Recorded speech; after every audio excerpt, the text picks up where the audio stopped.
तीर्थ कोपऱ्यामध्ये सीता अंघोळीची जागा, सीता नानी सौभाग्य तीर्थ म्हणतात त्याला। रामायणामध्ये या जागेचं महत्त्व सांगितलंय। ब्रह्मा, विष्णू आणि महेश या तीन देवतेंच्या साक्षीने मुख्य सीता इथे अग्निदेवतेपाशी गुप्त झाली। सीतेचे जे खरं स्वरूप होतं ते रामाने या ठिकाणी लपवलं। मायावी स्वरूप बाहेर काढलं ते ठेवलं सीता गुहेत पंचवटीमध्ये।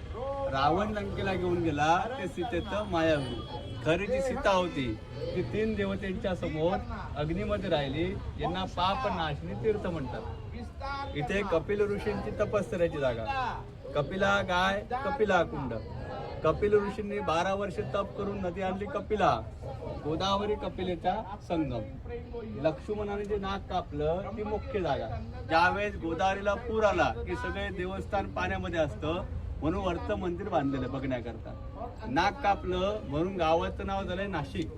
कुंभमेळा जो होतो ती कुंभमेळ्याची जागा आहे, संगमाची, गोदावरी तीर्थयात्रेची जागा आहे। आले सगळेजण हात जोडा।